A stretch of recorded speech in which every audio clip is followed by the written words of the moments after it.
All sports, all the time. There's heroes and there's legends. Heroes get remembered. Legends never die. This is the Spoken Podcast. Hold your ears, folks. It's showtime. I'm your host, Lance Twidwell. Man, that kid, he can ball, man. He can ball. Touchdown, Kansas City! Patrick freaking Mahomes, baby! Let's talk some sports, because that's what we're here to do. You are tuned in to The Spoken.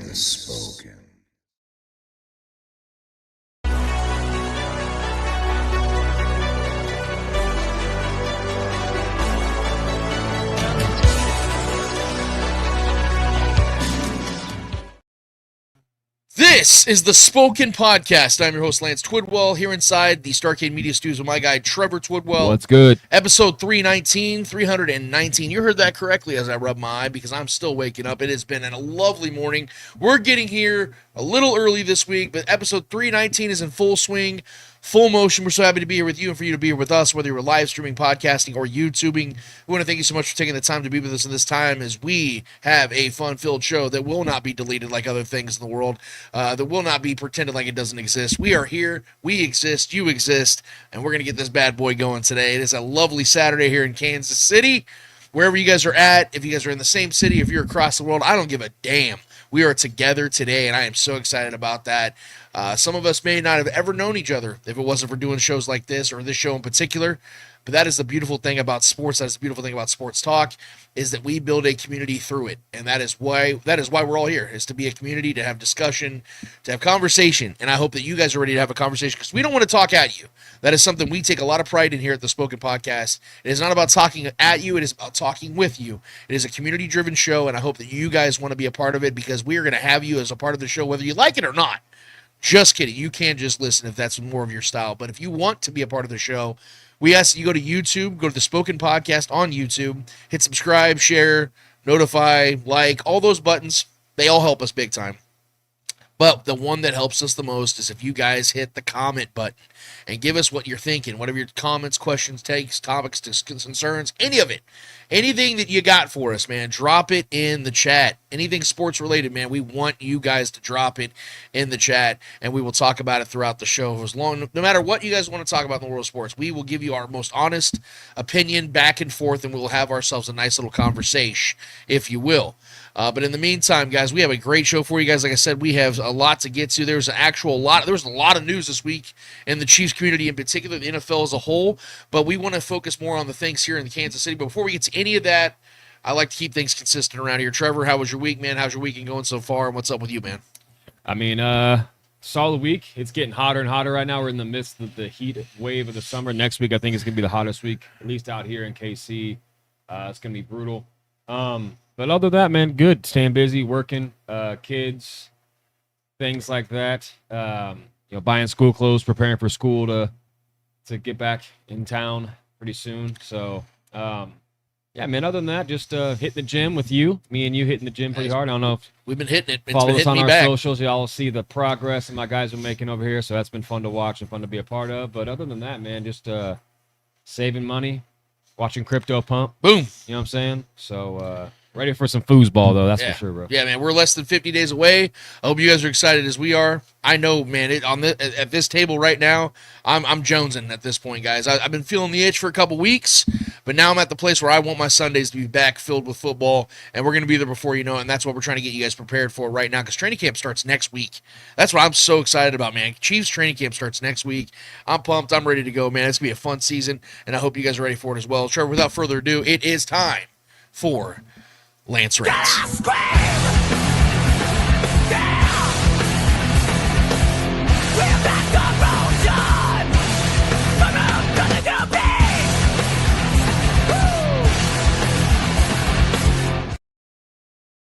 So in case you missed the news this week, the Chiefs made themselves one hell of an investment on their offensive line. Chiefs decided to, and if we could put it on the screen, Trevor, be so kind, the Chiefs decided to agree and finalize a 4-year extension with their now veteran right guard, Trey Pancake Papa Smith. Hell yeah. 4 years, $94 million extension with $70 million guaranteed to make him the highest paid guard in the NFL and the highest paid guard in NFL history. Now, obviously, we know that meter is continuously upheld. We know that other guys eventually will take that crown. That's just how it goes. It's just how it goes right now. But right now, Trey holds the crown. And the first thing I thought about, besides my obvious take of, where I'm at with this, move for the Chiefs now and moving forward, starting to develop my thoughts and opinions and takes and everything, even though I was very much certain and 100% certain, in fact, that the Chiefs were going to make this deal done. We knew that this was going to happen. The first thing that did come to my mind, man, was just how happy I was for Trey Smith as a person and his whole family. Because, whenever, even on the bad side of things, like when we see, and Trevor, how much I just hate injuries. I like it almost like hits me personally. Maybe it's like an empath thing or I don't know what it is, but like whenever I see players get hurt, I never detach myself from that the moment they're gone. Like when you see them get rolled out or they leave, they go to the locker room, I still think about it. And I still, because what I'm thinking about is what it does after the game. Because I remember we saw our brother Jared suffer a really bad leg injury in Nebraska several years ago when he was playing football. And I just remember the feeling of, man, everybody's like feeling bad right now, but a lot of these people are going to go out and have dinner and move on with their lives and everything like that. And we're going to be at the hospital with this guy all night. And we're going to, he's going to have a long road of recovery because this is a severe leg injury. And that's what I think about when it comes to the bad side, but also the good side. I think about the impact that moments like this have on people as a whole, but guys also like Trey Smith who had, so let's be honest, miss out on a lot of money up front. Because this guy was a second round grade coming into the NFL draft in 2021. But because of other health concerns and issues that veered other teams away, this man fell all the way to the 6th round. Now, obviously, he landed on probably the best situation he possibly could have, and it was a blessing in disguise for him. But for 4 years, he made next to nothing when it came to comparisons of his peers. While Creed Humphrey's making $50-60 million in his new contract, and this guy over here to the left and this guy over here to the right's making a ton of money, he had to hold down the fort while making hundreds of thousands. Now, to some of us, that sounds like a lot of money, but in this profession, that's peanuts. Yeah. That's practice squad money sometimes. So to see a guy that goes from the 6th round pick to the highest paid guard in NFL history, that's the ultimate success story. And I just want to give Trey his flowers, man, because this dude has done nothing but earn every single penny that he just earned. Now, that's where I want to segue, though, because I think there is a growing, maybe not a growing, but there has been a growth of a narrative in a community of people that aren't so stoked about this signing. I was listening to sports radio locally all week, and that usually is a mistake, but I wanted just to kind of hear what they were saying about this, and I was listening to the afternoon show over here in Kansas City, and one of the guys was talking about how you don't pay good players great contracts, and how they were talking about how, they wouldn't have made this signing. They would have let Trey Smith walk into free agency. And then in the same breath, wanted to make the case for why the Chiefs need to overspend and pay $30 million a year to Trent McDuffie. Now, that's a different discussion for another time. I just want to tell you guys what I heard and why my reaction's about to be what it's about to be. I find it funny that we sit here and we talk about how, the reason the Chiefs lost, the singular reason the Chiefs lost the Super Bowl to Tom Brady and the Buccaneers in 2020 was what? Offensive line, right? Patrick Mahomes had no help. And that the Chiefs had to do everything in their power to make sure that never happened again. And just so ironically enough, what happened in that very next draft? What did the Chiefs do in that very next draft? They drafted who, Trevor? Creed Humphrey and Trey Smith. Guys that from day one took the center position and the right guard position and never looked back and started every single game they've been able to play. Yep. There was one game in 2022 where the Chiefs rested their starters at the end of the season. Outside of that, those two men have played and started in every single game of their careers and have locked up those positions. And now we're sitting here 4 years later talking about letting these guys in the prime of their career walk into free agency and starting this process all over again for a soon-to-be 30-year-old Patrick Mahomes, not a 26-year-old Patrick Mahomes. Right. But in the same breath, we want to pay guys that are on the other side of the ball at a position that Brett Veach has drafted better than any other position on this team. That's where our mindset is now at when it comes to how this team's going to be spending moving forward. I understand, Trev, that, look, this city is very new still. It's new money in a lot of ways when it comes to winning Super Bowls in Kansas City, because we're not familiar with that. Growing up, man, we saw it. Man, if the Chiefs can just make the playoffs, I'll be happy this year. And then we started to grow this frustration of, you know what, we demand better. This team needs to start getting into Super Bowl contention. And now we're finally there, and the Chiefs have been making the moves to get to that position and maintain that position, and now we're saying that they should do the opposite? What is the logic behind that? Because only thing I see logical is you shore up the players that got you there. And Trey Smith, since he's been in Kansas City, has only helped the Chiefs to, what is it? 3 Super Bowls? That would be 3, yep. Yeah, 3 Super Bowls that were in a row, and then I think 4 consecutive AFC championships, if I'm not mistaken. So he's helped the team get better and is protecting Patrick Mahomes. Yeah, that sounds like a guy I'd probably pay. And yeah, I know it's a lot of money, but there's a thing called the market. I don't know if you guys heard about this or not, but there's a market for everything that's in demand in the world, not just for NFL players. And when the market goes up, guess what happens? The demand and supply and demand, things like that, force whatever you're trying to buy or purchase or sign to a higher number. It all goes up to a higher number. Because let's cut the shit for a second. Is Trey Smith the best right guard in football? No. He's not the best right guard in football. But is he the highest paid? Yes. And it makes complete sense, because you know why? It was his time to get the money. That's why I told you guys that whenever the next guy comes about, he might even be better than Trey Smith. But guess what's going to happen? He's going to make more money because he's next. That's how it works. Was Derek Carr the best quarterback in the league 5 years ago? Nope. But he got the highest paid contract of all time at that time. Matt Stafford wasn't the best quarterback in the league about 8-9 years ago when he got that deal with the Lions. Got it. That's how the market works, guys. And it's so baffling to me that people that do this for a living on radio and in this city as a whole don't understand that. And I wanted to address that first and foremost. But the biggest reason why I'm the big fan of this, Trevor, is it's simplicity of it all. It keeps your consistency, your continuity up front intact. Trey Smith is going to be 26 years old this year. He is just now getting into the prime years of his career. Yep. Just now. He's going to just now start entering those. And he's next to the guy that he's walked in with, Creed Humphrey. They are consistently next to each other. That is such a big thing when it comes to protecting your franchise quarterback. I remember, Trevor, we were growing up in the early 2000s. And we remember the juggernaut offensive line we had back in that day, man. And the biggest reason why that offensive line was so great is because those guys played so many games together. Why do you think that Eagles offensive line has been so unbelievably dominant? Cohesive unit, man. Exactly. These guys have been playing together for years. Could the Chiefs have potentially said, you know what, Trey, we don't think you're worth this money. We're going to let you play on the franchise tag, or shit, we'll trade you. Whatever the case is, either way, you're not a long-term answer here to us. Could they find a way to replace Trey Smith? Yes, they could. Because after all, they found Trey Smith in the 6th round. Obviously, that's an anomaly, sure, but it could happen again, or they could find a guy in the 2nd, 3rd round, and he could be a viable right guard for this team. Or you could have yourself another shitstorm on your hands, and you got Mike Remmers and Wachowski, or whatever the hell these guys' names that were starting for the Chiefs at the Super Bowl. Yeah. We can have that all created again. Would you guys like that? It's funny to me how we hear people talk about all the time, like, you know, you got to trust in Veach, and do you guys want to go back to how it used to be, where we would just make the playoffs and lose, or do you guys like this?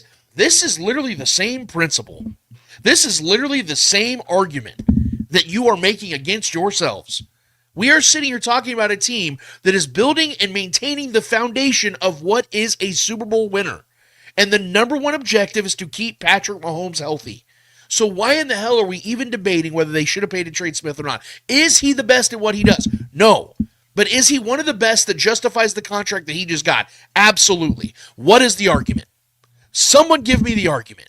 And please, for the love of Christ, do not bring up PFF. I will slap you through the screen. Because PFF makes up their grades. They are phonies. They are frauds. I do not want to hear about PFF and what the fuck they got to say about Trey Smith and his run grade, his run blocking grade. I do not care. I do not care. We do not care. We do not care. Because last I heard, and I stopped listening. I honestly never was a PFF fan, but I stopped listening the moment I heard a guy who quit the next day from PFF admit on Kansas City radio waves that Patrick Mahomes broke their grading system. Sounds pretty faulty to me. Why the fuck would I trust that? I'll go with what I see. When it comes to offensive linemen, when it comes to defensive linemen, sometimes you have to just kind of go with what you see. And what I see is a man that's pancaking the fuck out of grown men. A man that's creating situations for both his running game and his passing game at a very high level. Julia Galea says PFF, more like BSS. That's what I'm talking about, Julia. Well, up top, girl, because I'm telling you right now, that's what we needed right there. That was an alley-oop. I'm telling you right now, that is the single biggest issue I have is when people say, let's go to PFF and see what they say about this. Because you know what they say, guys? They said Orlando Brown is better than half the league when it comes to pass blocking, and we couldn't get him out of town fast enough, according to a lot of Chiefs fans. You guys didn't want him. But yet, according to PFF, he was a decently rated left tackle. He should have probably got that money, shouldn't he? See, the argument only is when it fits your narrative. That's when you guys make that argument with PFF, and I will not listen to it. What I will listen to is the results, and I will listen to what Trey Smith has done since he's been in Kansas City. He's been as healthy as any right guard in the league. He's been as dominant as any right guard in the league when it comes to creating run space and when it comes to protecting Patrick Mahomes, and he has earned every single penny he just made in this new contract, and I am so damn excited. When Trevor said the keyword, continuity, when you keep that continuity and cohesiveness in this offensive line around Patrick Mahomes as he continues to age, this is the perfect time. I was just on All Chiefed Up this last week, guys. I don't know if you saw the video. Definitely go check it out. They just dropped it a couple days ago. And I was talking to Steve and Mike, and I was like, guys, the number one player the Chiefs have to sign this offseason is Trey Smith.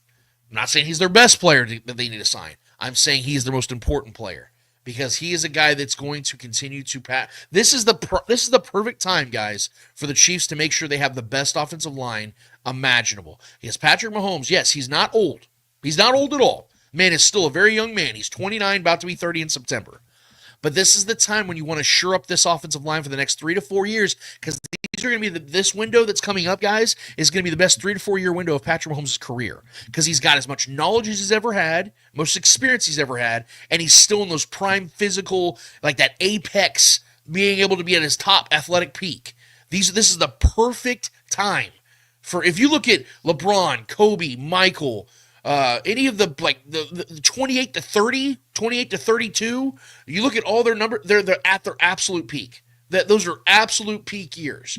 It goes the same with a lot of quarterbacks too, guys, in the NFL. If you look at Aaron Rodgers, if you look at Tom Brady, if you look at Patrick Mahomes, Peyton Manning, for the next 5 years. The next 5 years is Patrick Mahomes' peak, absolute peak time to dominate. That is when you want to have his best offensive line for him to do what he needs to do at the highest level. And that is why this signing, this extension, with Creed Humphrey next to him, with Kingsley hopefully hitting the left guard, with the future of Joshua Simmons and Jalen Moore right there, and Juwan Taylor for another year, with this cohesive offensive line, guys, if it all hits, this could be one of the best offensive lines the Chiefs have had in a long time, and that is perfect for what they're trying to do this season by getting better as an offense as a whole. Trevor, what are your thoughts on this Trey Smith extension? I mean, it felt inevitable. I think we both were in agreement that this was going to happen, just a matter of when. I'm glad they got it done before training camp starts kicking off. Obviously, there's a deadline to all this, so I'm glad they got it done and taken care of. I felt he was more than deserving, regardless of any grades out there. You watch the games, you watch the film. That's all you need to do. And I think Patrick Mahomes would agree. I think Patrick Mahomes was probably pushing for this to happen. Yeah, man. Like you said, to echo what you said and the truth of it, any successful offensive line is typically an offensive line that's played together for a while. And it has a unison between those guys. Yeah. So you have your core. When building a core on the offensive line is tough. Not everybody can accomplish that. But I think keeping guys like this together and continuing to grow together. They're all still young guys. And this is an offensive line that could be here for at least another decade. So that's something that's exciting to move forward with, especially. Like you said, with Patrick Mahomes aging, him not having to run for his life as he ages into his 30s is an ideal thing for this offense. Allow him to sit back and, make plays and be semi-comfortable to a degree. Yeah, this is only a good thing, man. This is one move that needs to be made of a few that we're looking forward to get done as well. So getting this one done and out of the way and taking care of arguably the best at his position in football, at least top 3. Yeah, it's a simple matter here. This is there is no argument for me on the other side of this to why we shouldn't keep him here. So yeah, I'm in full agreement with the Chiefs. I think the Chiefs did the right thing. And one more thing I want to add to this is that this also helps the Chiefs' cap structure. We talk about, whether you want to sign certain players, this adds about over $10 million in cap relief to the Chiefs, brings down his cap hit with the $23.4 million that was initially there with the franchise tag. That now goes down. I know that's funny money and it's confusing, but guys, when this extension goes down, it softens that cap hit for this season. That gives the Chiefs some creative ability to do what they want to do. And speaking of that, and I wanted to put this up there real quick because I tweeted this out. My goal, or the three names that I want to see the Chiefs sign this year. Well, we have 1 down, 2 to go. As you can see right here, these are the three names that I have: Trey Smith, George Karlaftis, and Rashee Rice. Those are the three names that I have when it comes to the Chiefs, or who I want to see them pay over the next calendar year. 1 down, 2 to go. And speaking of number 2, giggity, we have some rumors out there in regards to Mr. George Karlaftis. Now, I say rumors with respect, though, because the guy that's reporting this is a guy that's been absolute nails for the longest time. We can put that on the screen real quick. Ricky Scoops. Mr. Ricky Scoops says, White Boy Summer for edge rushers continues as the Chiefs are closing in on a new deal with George Karlaftis, expected to be done during camp, but there is serious momentum towards getting an extension done. I 100% believe this report. And I think it has everything to do with the Trey Smith extension. I think this is their priority. Get Trey done, open up cap space, get Karlaftis done. And this is what I've been explaining to you guys for the longest time. The Chiefs are prioritizing by position, by positional value. You protect Patrick Mahomes with your offensive line. You already have Patrick Mahomes solidified in his contract. You go and get your offensive line solidified. Then you go after the guys that are after the quarterback. George Karlaftis is a 20, I think he's just now turning 24. 24-year-old edge rusher who's been nothing short of solid his entire career. Especially in the postseason. Yes, he's got over, 36, 37 sacks in his career to this point. Insanely effective, and he's one of the best in the league at getting pressures on quarterbacks. In the postseason especially, just ignites, absolutely ignites, especially this last postseason. He was unbelievable. But this doesn't shock me in the slightest. This is exactly how I saw it going down, guys. That by positional value, George Karlaftis is next. And here's the other thing I'm trying to tell you guys. We all know that George Karlaftis isn't a top 10 pass rusher in the league right now. He's about, top 20. I'd say like a top 20 pass rusher in the league. He's going to make a lot more money than some of these other guys that are currently under contract that are better than him. That's just the market value, guys. He's going to get probably a 3-4 year extension. He's going to probably get $20 to $25 million a year in extensions, and he's going to make a lot of money, and he's going to be worth a lot of that money. I do expect for Karlaftis to get better as time is going on. I often compare him to a guy like Ryan Kerrigan, a bull rush, strong as hell, just monster guy that just runs through tackles, gets 10 to 12 sacks a season.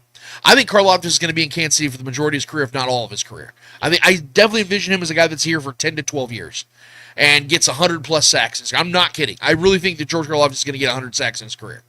And that's something we'll just debate at another time, but I think he's a guy that's going to consistently get around 10 to 12 sacks a season. Pace, Yes. Yeah. And so this didn't shock me at all in the slightest. I know that there's people out there that are asking, okay, what about Trey McDuffie? Well, guys, we're not hearing anything about Trey McDuffie.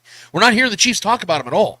No, there's been no rumors. There's been no speculation, just like with L'Jarius Sneed. And I told you guys, once we heard Sauce Gardner's contract extension this last, 4 days ago, $125 million 4-year extension, the price is getting too rich for the Chiefs. They knew that. If they were going to sign Trey McDuffie to a large, lucrative deal, it would have already have happened. So they're prioritizing the other guys they know that are worth spending that kind of money on because they age better at their position, and their position has more value to it. And let's be real, Brett Veach hasn't exactly drafted the shit out of defensive ends.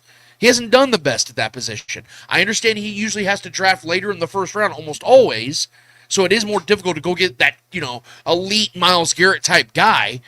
But the fact remains he hasn't found a lot of hidden gems in the middle of the rounds at outside linebacker and defensive end. You know where he has? Defensive back. And he's going to continue to do that because that motherfucker knows how to draft that position. That is why you don't see him paying tons of money to Trent McDuffie. I'm not trying to repeat myself here, guys. I'm just trying to give you the news. This is what we're hearing. I do fully believe, Trevor, before July is up, we are going to see George Karlaftis sign a lucrative deal with the Chiefs long term. I am expecting to be a 4-year deal. I think he's going to be here for the foreseeable future, and that is only a good thing for the Chiefs. Your thoughts on this? I mean, yeah, I want to pay Furious George, bro. And I think that's going to get done as well. I think, leading into this offseason, these were two of the things we talked about the most. Taking care of the guys and me eventually getting on the other side of the fence or the other side of the coin with the McDuffie situation. I was paying McDuffie for a while, but it's starting to make more and more sense of the structure of this team and the importance of certain positions. So, yeah, I think paying George is a no-brainer. Honestly, to me, even more so than Trey Smith, because I just think he's so consistent at something that we need, especially the way Steve Spagnuolo's defenses are built. Getting after the quarterbacks, consistent pressures. He's a guy that has a motor that just doesn't stop. He doesn't stop until the whistle's blown. You never see the dude quit on plays. Great head on his shoulder. No controversies around him. Just a solid guy on and off the field. Those are the kind of guys you want to keep around. But an absolute dog on the field, though. So those are the kind of guys you want to keep around. And he's just a guy that loves the game. You know what I mean? He's always you can just see he's a kid out there. So you love guys like that. And I think he's becoming a fan favorite the more and more he dominates, especially in the postseason, with crucial sacks and crucial pressures on quarterbacks. Especially with the quarterbacks that we play, the Lamar Jacksons, the Josh Allens, the guys we see year in, year out in the postseason. You need guys that can get after those guys, and he's been doing that since he's been here. So I mean, this was this signing, getting him done, getting him taken care of, which I do believe it will be done as well at some point soon. It's just a no-brainer. He deserves the money. He's earned the money. And I think this is another step to also help the Chiefs with their flexibility, also with what other things that they want to do, right? So it is looking like Trent McDuffie is the odd man out, unfortunately, but you never know, man. We'll see what happens. But, getting these guys that have been here and have been part of the core reason to why we have 3 rings in the last 4 years, these guys are a massive part of that success. So taking care of these guys makes too much sense to me. So I'm on board. And the two guys we're sitting here talking about so far, Trey Smith and George Karlaftis, are two guys that are so durable. Yeah. George is there every week. Trey Smith is there every week. These are two guys you can trust. They may not be the best at their position, but every single week what you're getting out of them. Every single week they're gonna be in pads, ready to play, ready to go, ready to do their job, and they're gonna do it at a decently high level. Our guy TJ in the chat says anything over $23 million is an overpay for George. Well, you say that, but based off what? That's not based off the market. Exactly. That's all we can base it off of is market. If you want to say that you don't believe that the Chiefs should pay George Karlaftis, that's another argument. But to say he's not worth that, that's a non-starter, guys, because it's the market that dictates that.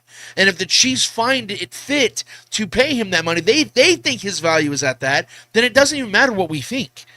It doesn't matter what we think about that because the market dictates. The Chiefs will basically concede to that market, and then that becomes the end-all be-all. Yeah. Is, okay, well, that's the market. We think he's worth it. He's agreeing to the deal. Let's get this done. It's as simple as that. So if you're saying, I don't want the Chiefs to pay him that, I can understand what you're saying. Just like I don't believe that Trent McDuffie should make $25+ million here in Kansas City. I have made that clear. I didn't say that his market won't reflect that, because that would be overpaying him. That'd be paying him what the market dictates. But, and I'm saying that to me is that's not feasible. That's not correct. That's not a right way to That's not responsible with your cap. Julie Goulier says, has anybody heard anything on Norman Lott? No, so, okay, I'm glad this is brought up. Julia, you always seem to do this. You always seem to bring up the stuff that I'm thinking about in the back of my head. So everyone's concerned right now about the second-round picks not signing. Guys, this is a very normal occurrence. I don't know why this year in particular it's become like a big conversation piece. Yeah, I don't know. But, guys, most second-round picks and beyond, they don't sign their deals until late July. Yeah. We sometimes even in August we see guys signing their deals. This is not. I should have looked it up. I apologize, guys. I did bad homework this week. I should have looked up of when the Chiefs. And maybe you guys can in your free time look up when the Chiefs signed Rashee Rice, Sky Moore, and guys like that to their deals as second-round picks. Because I would imagine it's probably around like this week or next week when they signed, and that's when Norman Lott's going to sign his deal. Norman Lott's going to sign his deal in camp. So I'm not worried at all. I know the I think that's probably why. Because what's going on with Shamar Stewart? Sure. Shamar Stewart and the Bengals having their issues. It's starting to like bring up, other worries and concerns with people that are not even real concerns or worries. So this to me is like the equivalent of like watching a scary movie and thinking it's going to happen in your house. Like, no, it's just you watched it. It's on your mind, and you're worried that's going to happen to you. It's new not. fear unlocked. Yeah, exactly. Yeah. So get rid of that phobia, guys. Because Norman Lott's going to be a Chief, and he's going to sign his deal. Don't worry about that, Julie. But it's a fair question to ask. Yeah. The third name on my list, though, that you guys are obviously aware of, was Rashee Rice. And look, we got some news this week, guys, and it's news that we have to react to and have to adjust to. According, if we can put that on the screen too, according to Adam Schefter, ESPN sources, a Dallas County judge just sentenced Chiefs wide receiver Rashee Rice to 5 years probation and 30 days of jail time that can be served during those 5 years stemming for his role in a multi-car crash in Dallas during the 2024 offseason. Now that the judge has ruled, the NFL can expedite its disciplinary process, and Rice is likely to receive a multi-game suspension. Schefter also went on to say that in a follow-up tweet, with today's ruling from a Dallas County judge, the expectation now is that Chiefs wide receiver Rashee Rice will serve his suspension during this upcoming season. End quote. So you guys know where I've been standing on this for the last couple of months now. With how slow this was all moving along, I was beginning to strongly believe that we wouldn't see a suspension come down in 2025 for Rashee. That's no longer the reality. We now know that the Chiefs are going to have to overcome the absence of their best wide receiver for at least a series of games. Yeah. Now, that's the debate. And I want to, before we get to that, I want to answer some questions that might be asked out there about the sentencing. So it's 5 years probation. That is not going to be deterred or lessened. And the 30 days jail doesn't mean that he has to hold or has to serve those 30 days in jail in succession. He can literally go and serve like a week at a time or days at a time. Yeah, spend a weekend in the jail. No, seriously, this really is the way he can do it. It's crazy, and he's going to do that after the season's over. Eat his PB&Js. Yes, yeah. This is how things go in these types of situations. Would this happen for the common man? Absolutely not. But for a player of his magnitude, just an NFL player as a whole, with the representation he has, that's how this is going to go down. But the 5 years probation, that is sticking, and he's going to have to serve that. Basically, just don't fuck up for 5 years, and this will no longer be a felony on his record. So I think with everything considered, Rashee got away pretty lightly. Yeah. This is what I would consider a very light slap on the wrist. This could have been far worse in a lot of ways. Could have killed himself, killed other people, injured himself to where he never plays again. There's a lot of different scenarios. Was it confirmed that he wasn't the driver? It was the car that caused the main crash wasn't his, but because it was in his name and because he fled the scene while also participating in the race, that is why he's guilty of what's gone on. So, but the point is, I mean, it could have been a lot worse, guys. We could be talking about a much different situation.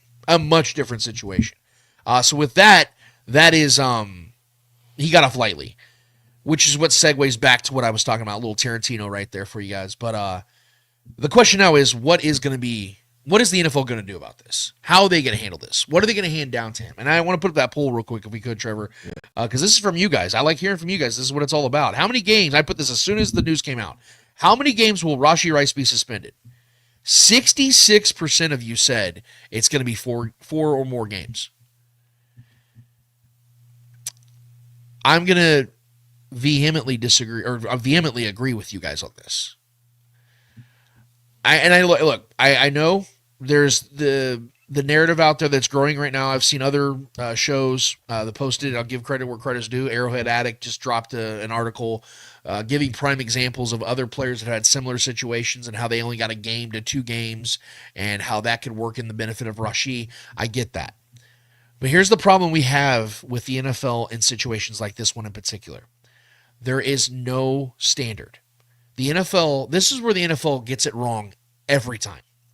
And I do not understand how in 2025 we don't have a precedent. There's no precedent for things like this or domestic abuse or anything. Name me something. We don't have a precedent. There's no okay, if we have video of you hitting your wife, you're out X amount of games. Okay, we have video of you going 120 miles an hour and you killed a lady and a dog. you're going to prison. We don't have to even worry about you. But if you did this, you're getting 5 games. Like, there's no precedent. There is no precedent. And because of that, I do believe the NFL is going to be a little bit more stiffer on Rashee Rice. I think it starts at 4 games. That's where I'm at. And I'm kind of going back to my original take, Trevor, when I thought he was getting suspended this season. Remember, I had said consistently, I think the NFL is going to make an example of Rashee because we've had the Henry Ruggs situation before then. We've had a lot of these accumulate. And if the NFL is ever going to set a precedent, maybe they begin now. Maybe they start now with a guy who's on the most prominent, most famous team in the NFL right now. Maybe they start with that guy because everyone's paying attention. If they find out, Trevor, that Rashee gets 6 to 8 games, you don't think the rest of the league's going to be like, fuck, dude, I might want to keep the Maserati in the garage this weekend. You know? Like, that might cause some pause. Justin Orton says, what about a vacuum cleaner, Lance? Yeah, we can talk about that in a second because that one, yeah. Well, we've had our discussions on that one, but yeah, let me just say the NFL fucked up on that one too. Conveniently timed too when they happened to suspend right before the Bills game. Precedent. Yeah, no precedent. Exactly, no precedent. Yeah. I do believe the one thing I know for certain, because we can debate about the amount of games, the one thing I do know for certain, guys, is that Rashee will be suspended before the season starts. He will not be active for the Chiefs to start the season, and that's the shittiest part of all this. At least the first month, most yes, likely. Yes, because the first month of the season is probably going to be the toughest stretch of the season. The Chiefs have the opener with the Chargers in Mexico, or was it Brazil? I think it's Brazil. I think it's Brazil. Yes. Yeah.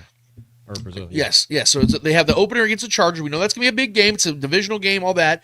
Eagles, they have the Giants after that, and then I think it's the Ravens. Then they have the Lions right out, like a game after that. So they have some really good teams down that stretch to start the season out. Now, these are things that the Chiefs can and have always overcome, but you would kind of like the idea of having your best receiver who's coming off injury to be out there and having him as an option in those games. That's the shittiest part about all this. But if you're asking me right at this second, guys, what do I think?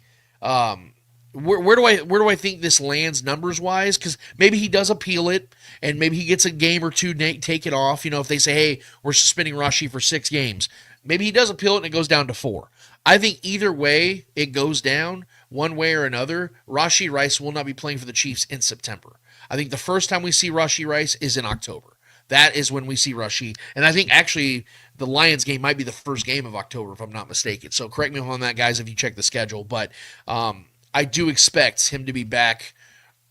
I don't think it's gonna be anything like 8 games. I don't think the NFL is gonna do that. Well, Julia Gullia seems to think that it's only gonna be 2 games. And look, and I understand, and the reason I don't want to speak for Julia, but I'd imagine it's probably because of the fact that we have previous examples of things similar to this. But again, guys, Henry Ruggs did what he did, killed a woman and her dog, and now he's in prison. And the NFL's like, we can't have. And again, this could have been the same situation with Rashee. Him and his guys being dipshits. Almost killed some people, almost killed themselves, and then left the scene. And we're sitting here talking about maybe 2 games. Yeah, maybe it is 2 games. I'm not expecting that, though, guys, because I think the NFL has a responsibility on their hands to make an example of one of these guys eventually. Yeah. You know what I mean? Like, imagine if Henry Ruggs wouldn't have killed that woman, but the same situation happened, right? Where he's driving like that, and she gets critically injured, right? And they go to civil suits and all that stuff. You don't think that Henry Ruggs is getting 6 to 8 games? For that severity of the situation? That's kind of the tier where Rashee Rice is at. I mean, he wasn't driving 120 miles, but he was driving reckless and caused a massive wreck. And some people have, according to reports, injuries that they're going to have to deal with for the rest of their lives. And fled the scene, yeah. And fled the fucking scene. That's a big fucking no-no. So we're not, I don't mean to sound like a negative guy here, guys, but I'm just kind of calling this as it is. That this is all on Rashee Rice and the NFL again with the accumulation of these things. If you guys are wanting a precedent, this might be the time for the NFL to do so. Trevor, what are you at right now, man? When it comes to the number, the situation, did it shock you? Or just kind of give me your overall thoughts on this right now. Honestly, I'm on the relief side. Like I just want to get this out of the way. Yeah, the mystery and the unknowing. And the linger of this whole situation that's what's been driving me crazy more than anything. I just want to get it out of the way because we knew he was going to be suspended most likely at some point. Right. He wasn't going to go without discipline. So I just want to get this. I want to get this spanking out of the way. Right. You know what I'm saying? Yeah.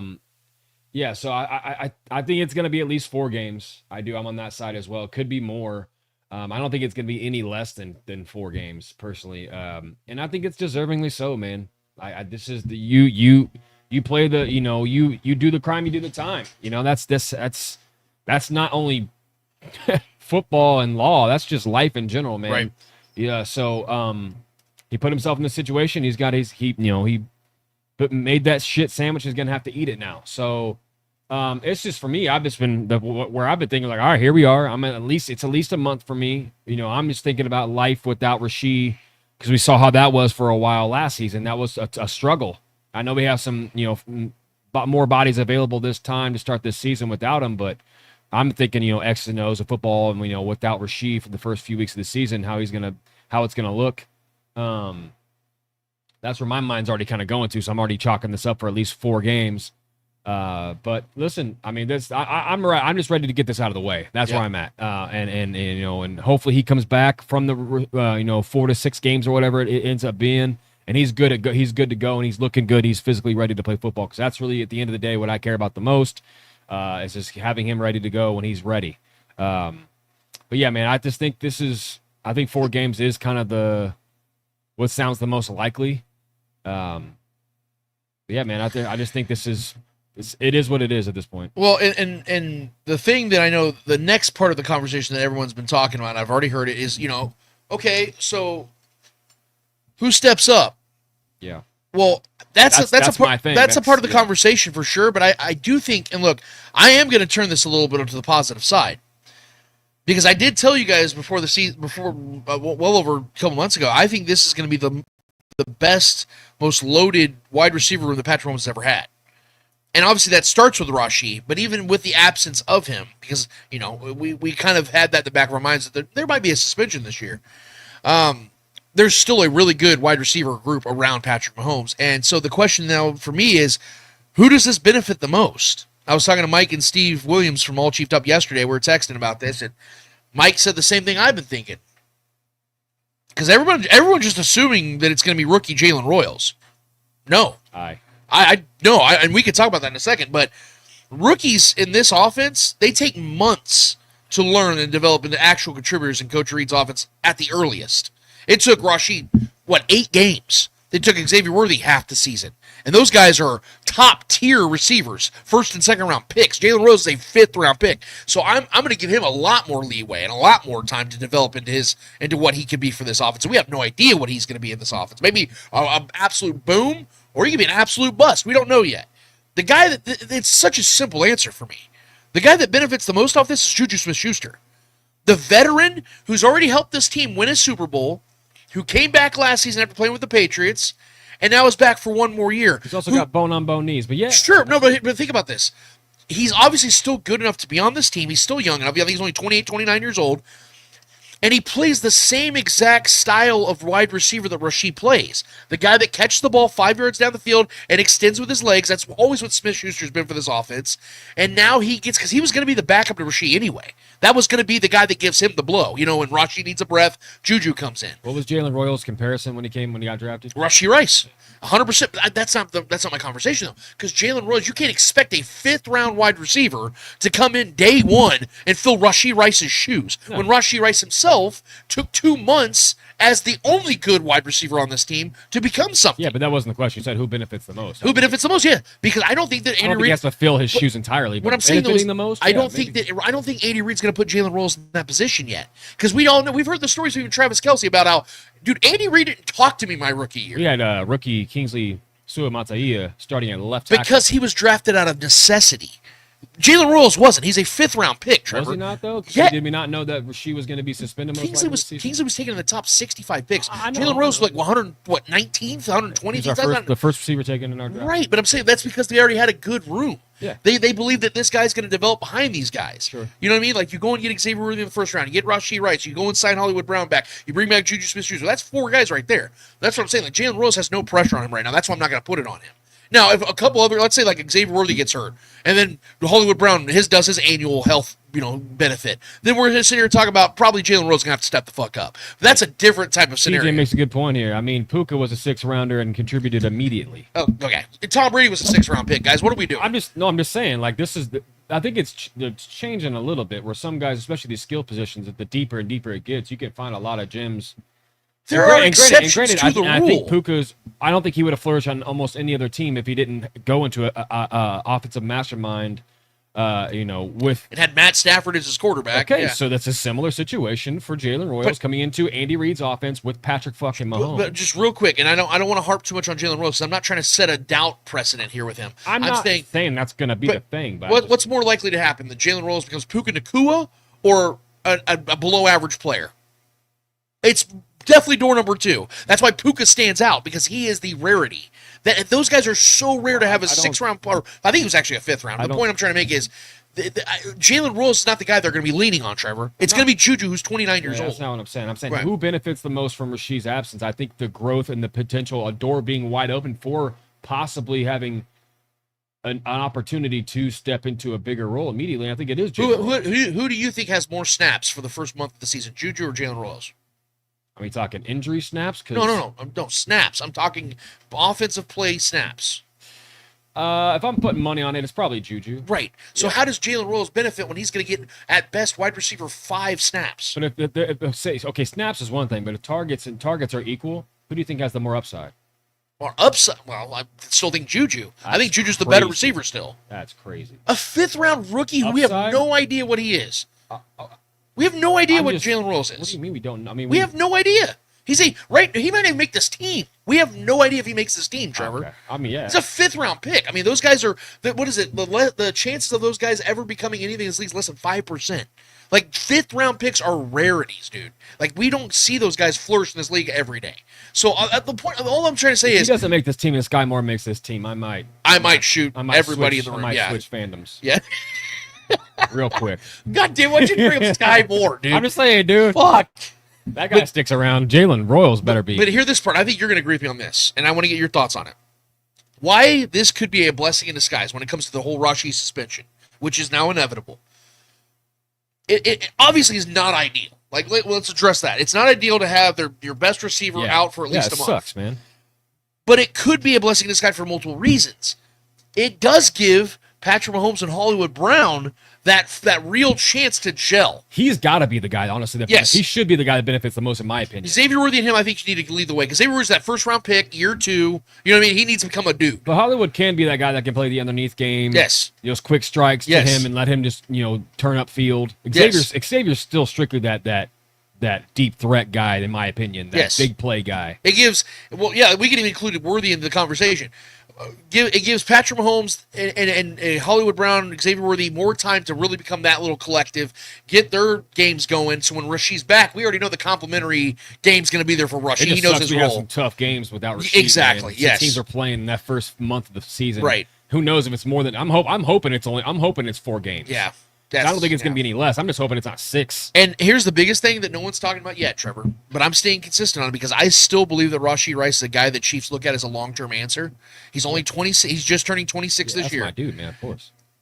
This also, and this isn't comfortable to talk about because I don't like talking about other people's money, but this also gives the Chiefs a little bit of leverage in long-term answer, in a long-term contract. We did it to Tyreek. Of course we'll do it to Rashee. Rashee missed, 13 games last season, or 14 games last season. That's such a shitty thing to even acknowledge, though. But I'm just talking out loud. I'm just talking out loud. I know, it does. It wasn't Rashee's fault. That's so shitty. He missed 14 games last season. Yeah. And he's going to miss 3 to 5 games this year, safely to say, at least. Yeah. That next contract's like, look, Rashee, I know the market's where it's at, buddy, but we do have leverage here. If you're wanting to stay in Kansas City, we're not going to give you top market money. Listen, we did the same thing to Tyreek Hill. I mean, his off-field stuff and was a little more egregious and more of an eyesore. So the Chiefs might be able to keep their franchise receiver on a market value deal. Where it's the value of the market, where it's like, hey, that's a steal. Like, the Chiefs signed Rashee Rice to a 3-year, $56 million deal. Like, holy shit, how did they pull that off? Paying this dude $18 million a year? How the hell did y'all pull that off? You know what I mean? Like, that's what I'm talking about. Like, you know what I mean? Like, and obviously it would add a ton of incentives there to if you play 17 games, you get $1 million. We make the playoffs, $1 million. You get, 80 catches, $1 million. You know what I mean? Like, things like that they could throw in there to up his money. But this could be a real blessing in disguise for this offense, and it's going to be a real blessing in disguise for this offense now and later. You know what I mean? For the next 3 to 4 years. So there's also this idea out there that, and this is the last point I want to make sure, and I'm handing it to you. There's also this idea out there that, the Chiefs might want to outsource. Maybe they bring in somebody, a veteran free agent. There's a couple names out there that are big names, Keenan Allen and Amari Cooper, and even Gabe Davis. Look, for the record, I wouldn't hate it at all if they brought one of those guys. I would pick Keenan Allen out of those three. Fair. He fits the mold the best. He had like 700-some yards last year. Yeah. Good season with the Bears. He's a great round runners. Always good at getting separation. He's, 33, 34 he's older, now? Yeah. But he's a polished guy, knows this division. Yeah. I'm worried about his health. And seeing him in a Chiefs uniform would just be poetic as hell. It'd be kind of funny, yeah. I think Amari Cooper's got something left, even though he didn't have a great season last year. I think it was more about the scheme. But his role's already kind of filled with Xavier, though. Yeah. He kind of plays that same role. True. He's more, and he's they need more of a possession receiver. And now he's a little slower, in my opinion. He didn't do shit with the Bills. The point is that there's some names out there, and I actually kind of started a debate on one of the radio shows this week. I texted in my thoughts on them talking about this because, of course, they were shitting all over this idea, and I said, well, sometimes veteran receivers like this, they sit back a little bit and kind of wait for what looks to be like, hey, let's see if a contender needs a receiver, and I'll go and sign with them because at this point, dude, of Keenan Allen and Amari Cooper's career, they don't want to go to training camp. They're not going out there trying to be out there in the August summers and burning to death and running around with the rookies who are trying to make this team and risk getting injured. No, they want to. They'll be ready. They're physically ready. They take care of themselves. They train. Hey Chiefs. Hey Ravens. Hey Bills. Yeah. You want us? I saw your guy went down with an injury here. He got suspended. You want to sign me? Let's do it. That's what I'm talking about. I'm not saying they're out there by choice just naturally. I'm saying that there might be that chance that Keenan Allen's had some offers on the table, but he doesn't want to play for the fucking Panthers. He doesn't want to pay for most likely because those guys probably don't even want to go through a training. That's what I'm saying. That's what I'm saying. Like, they know football. They know the X's and O's. Just getting the timing down is the only thing. So I'm not opposed to the idea. If I hear tomorrow that the Chiefs signed Keenan Allen to a 1-year, $3.5 million deal, I'm like, hell yeah, fuck, let's do it. Sure. But do I look at it as a need? No, because to your point, I do have a certain level of confidence in a Jalen Royals, in Nico Remigio, in some of the back end guys. Yeah. I think they intentionally built this room the way they did for a Rashee Rice suspension, for a Hollywood Brown injury. Like they backed it up, so they don't need a Keenan Allen, they don't need an Amari Cooper, they don't need a Gabe Davis. What they would want is a Keenan Allen. What they would want is an Amari Cooper. What they would want is a Gabe Davis. So if they choose not to spend some of that money they just got off of Trey Smith's contract on a receiver, I'm good with that. I can live with that. Yeah. But I would be happy if they did. I wouldn't be mad at all because, like I said, I think the earliest we're getting Rashee back, Trevor, is October, and that's a long time. That's 4 fucking games. Yep. So I would like to see them have as many weapons out there at Patrick Mahomes' expenditure as possible. Yeah, I mean,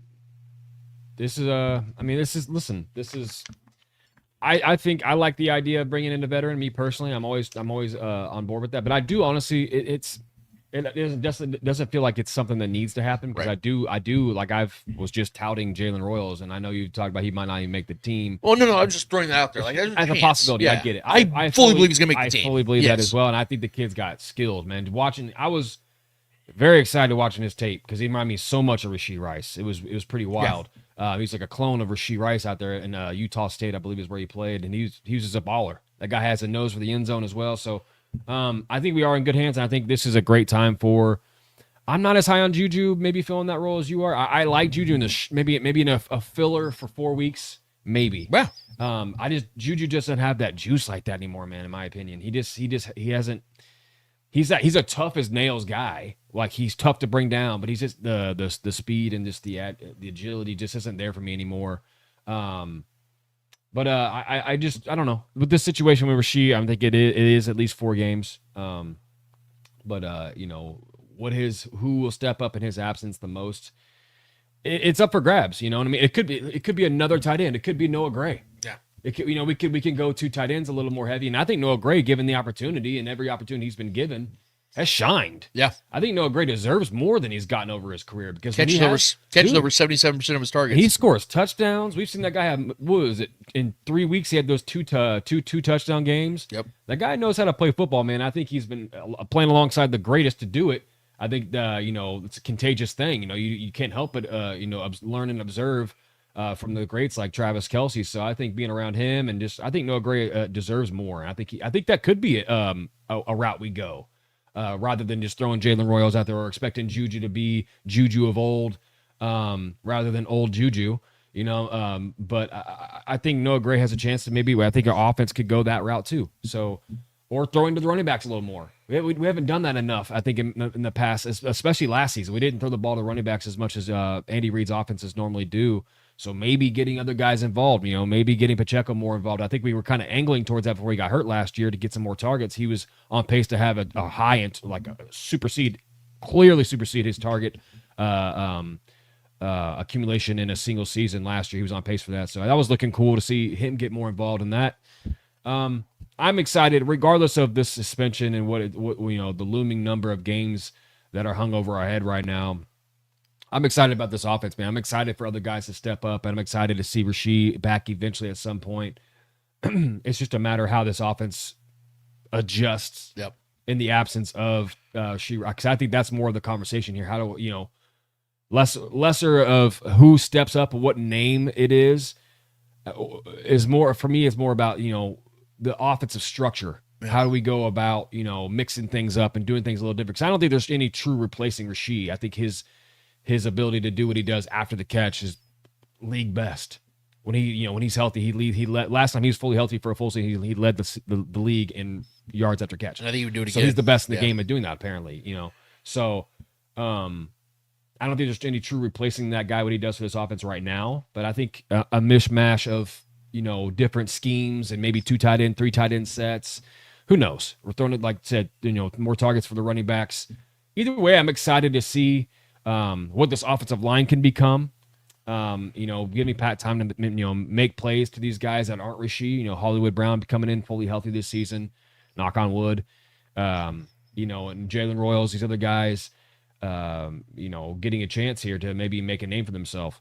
So I'm just trying to find the positives here, in the what could be in the meantime while Rashee's not on the field. But goddamn, am I excited to see his name on the field once he finally gets back on the field. One more thing I want to add to this, to your point, and to what we've been talking about, and then we're gonna get to speak it. That was good comment by our guy Dustin Orton here. He said, "I think they will be better this year, knowing they will be without him, rather than going done due to injury." So sure. I think what Dustin's saying, and correct me if I'm wrong, Dustin, but I'm on the same path with you here.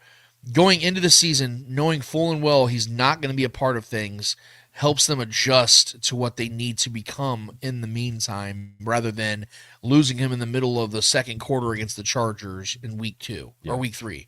You know what I mean? Like that's kind of where I'm at, and I agree. So this will be a much better situation for the Chiefs for the foreseeable future, knowing what they're walking into, rather than, we walked in with him and it's not halftime yet and we just lost him. But at the same time, it is also a breath of fresh air for opposing defenses in the first few weeks of the season to know that Rashee Rice is not on our sidelines. Right.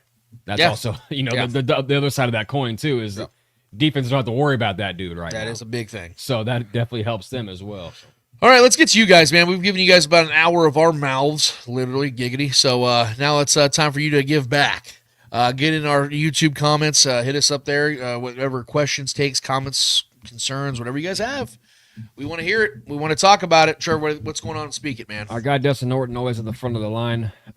Speak it. Thoughts on Bengals' first-round pick choosing to go back to college and leave the team? Has this happened before? Do the Bengals get any compensation for that? Well, first of all, I think it's fucking hilarious. It has to be the Bengals too, because the cheap-ass Bengals are the ones facing this situation. I looked around and I could not find a situation like this before. I never heard of this happen before. It's a very wild situation, and from what I know, they won't get compensation back in this if he was to somehow find a way to get redrafted. I don't know if that's possible or not. From everything I'm hearing, they said there is a technicality that he could actually be able to go back to college. Imagine he gets redrafted by the Bengals next. They're like, fuck you, motherfucker. We're taking your ass. Here. You are not going anywhere. Like, yeah, that would be hilarious, dude. You are destined. I think that's... Either way this goes, no matter what the end result is, this is such a black eye on the Bengals franchise, because this is something I think that is of unprecedented proportions, where teams around the league are going to look at this and say, or players are looking, and Shamar's going to talk to his ex-teammates, former teammates, current teammates, and spread the word like wildfire as to what's going on and why he's not signing there. There's got to be a major reason. I'm sure that it has something to do with him, probably being a little bit of a jackass. I don't know the guy personally, but maybe he's, being a little, headstrong or whatever, or maybe he's like, I'm a first-round pick, and you guys don't want to pay me like one. That's cool. I'll go back to college, make millions, and play at my old college and get redrafted. Maybe get drafted a little higher, which was a high pick already. I don't know, man. This is going to be an interesting situation to continue to view. But from everything I'm seeing, everything I've heard, I'm not expecting him to play for the Bengals ever. I think it's a bad look for the kid, man. Honestly, I think it hurts him more than this helps him. He made the league. And now you're going to – I think it hurts him more than it hurts anybody else because say he goes back in the draft. You think people are going to want to touch that drama? I mean, teams love talent. I get it. Alden Smith got multiple jobs. I get it, but this career. I do believe this will hurt his draft where he goes. I think people are going to let him slide a little bit more than – because I think he was drafted, where he was supposed to go. He was a second round or first round pick. Yeah, if the Chiefs have him in their – let's say he falls to the Chiefs, you're not taking him? I think he'll become a value next year. Right. Because I don't think anyone's going to want to take a chance on a guy that... I'll put my name on it now. I would draft him. As early as he went this past draft, though. I don't think he would go again in the first round. Yeah. And he's also giving injury risk, not making the draft due to injury, going back to college. You just made the NFL, dude. Yeah. You know what I'm saying? You're going to get first round money. I think this hurts him more. Granted, I know it's the Bengals, and he probably went to the facility and saw the way that things are ran over there. It's a poverty franchise. He's like, shit. Yeah, dude. I get all that. I don't know all the details. There's not a lot that's come out to why he's truly making this decision. It is kind of weird. We're all kind of like... Well, from what I know, it's the contract dispute. Because, they have to set a certain ament of, they have to pay... But his agent has been very vague about a lot of things, too, which I get. You can't just put everything out there. But... because there's things going on behind closed doors, discussions, because this isn't set in stone yet. He still could, change his mind. I just think that's a massive risk this kid is taking, bro. You made the NFL. Yeah. Figure it out, stick it out. I mean, you're on a good team. It's not like he's on a shit team. He's playing with one of the best quarterbacks. Missed the playoffs back years. Yeah, for sure. But I mean, as far as talent, and it's a team that needs him. He's going to be leaned on. They took you where they took you for a reason. You're going to be a star for that team, at least in their locker room. Maybe not the league yet, but you're going to be relied on as a guy, as an absolute dude. I think this is a massive risk, and honestly, I think it's the risk versus reward is it's higher on the risk side for me with this kid. But I think it's a bad decision and a bad look personally. But it's also a bad look for the team too. The Bengals just continue to have drama around their franchise, man, and it's I love it. I'm here for it. I'm not seeing the negatives in all this. I think this needs to continue. Yeah. Appreciate the question, Dustin. That's it's an ongoing wild situation. I don't think we've ever experienced in the NFL before. TJ, how many games do you think Jordan Addison gets since he pleaded guilty also? That's another thing that's not even being talked about. It's overshadowed by the fame of he said he pled guilty. Yeah. It'll probably be 4 to 6 games as well. It's probably going to be because his situation was very similar. Yeah. And I that's probably what. So that's why the league's like fuck. Well, that's probably why the league's like, we're going to probably have to make an example of somebody. Yeah. And if it's Rashee Rice or Jordan Addison, like I said, then they can set a precedent. There's opportunity here for the league to do what they need to do. Where it's like, look, guys, we're having an accumulation of these very similar car reckless driving, types of situations. If we tell them, hey, first offense, 6 games. Second offense, you missed the season. Like, if they set that, players know what they're getting into. But they might go, hey, look, if I get a really good lawyer and, they smooth it all out, I do some community service and maybe some probation, I might only get 2 to 3 games. And if we appeal it, maybe I'll only do 2. You know what I mean? Like, that's the mindset right now, man. You know what I mean? Like, it's worth the risk to these guys because they know it's going to be a very minimal situation. Like, from what I know now, the rumor is that if you have a DUI, first offense is 3 games. Well, if they set that as a precedent, then we'll know. I better not fucking drive drunk. And being a famous celebrity or an athlete just at all, maybe I use the team's Uber system. Maybe if I want to go out and get drunk with my fellas or my lady, Have maybe a driver. Yes. I don't. That's one thing I don't understand. But at the same time, I always try to allow nuance to exist in these conversations. Yeah. It's just like seeing the people that win the lottery and they fuck it all away, or they buy coke and blow it on hooch and strippers and Hooch, cocaine. huh? Yeah, I like hooch. Hooch. That's a fun word. We need to bring it back. You got the hooch. Hooch is a fun word. Come on now, America, baby. No, but you always tell yourself, man, if I won the lottery, if I won $10 million, $20 million, I would do it differently. But most of the time, it doesn't happen that way. Almost everyone fucks up the lottery. Yeah. We never see lottery winners become something special. It just never happens. So at the same time, if I'm a 19 to 21-year-old kid coming into the NFL and I'm on top of the world, my dream just came true. I have millions of dollars in my bank account overnight. It's I could see myself making some fucking mistakes. I mean, Granted, yeah. I'm not buying a sports car. I'm not driving, 120 miles an hour down a 40-mile-an-hour street. But then again, it's I'm sure I can see myself making some mistakes just with the the ecstasy that I'm on, just being high on life, just from my dream coming true. So, granted, mistakes are being made. These guys do got to pay the consequences for their actions, man. And I do think the league needs to listen, and I know our guy is tied to it. Rashee Rice is tied to this, but I think the league does need to come down on this really hard. Right. We got to see this stop happening, man. We got, or at least do something to bring it down a little bit, because it's almost every season now something like this is happening, or someone's doing some knuckleheaded shit, and it's a lot of these young guys. So yeah, I think Goodell is probably going to come down with the hammer pretty hard on both these guys, at least 4 to 6 games.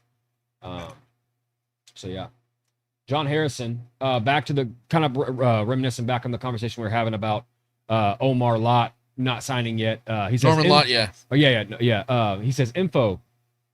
It's taking longer than usual to sign Lott than other second rounders. Rice signed June 15th, Moore signed June 10th, and Creed signed May 13th. Yeah, I mean, there's a window. Yeah, right. There's a window there. The reason I asked for those dates is because I did not know. I really did not know. So I'm glad John's going to come in with the the stats. Yeah, we missed you, John, bro. I'm glad you're on here live with us, because you make me look a lot better or a lot worse, depending on how you look at it. But either way, I'm not concerned about this, guys. There's been the reason why I'm not concerned is because knowing the Chiefs franchise the way I do, when there's real issues at hand, we hear a lot about it.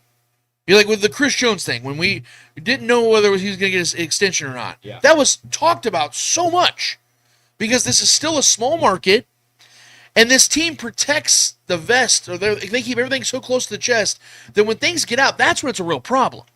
I think Norman Lott and the Chiefs have a great relationship to this point. Yeah. That's why I'm not worried about this. I'm reading the tea leaves here, and I think that they are behind the scenes getting this done in a very mature way.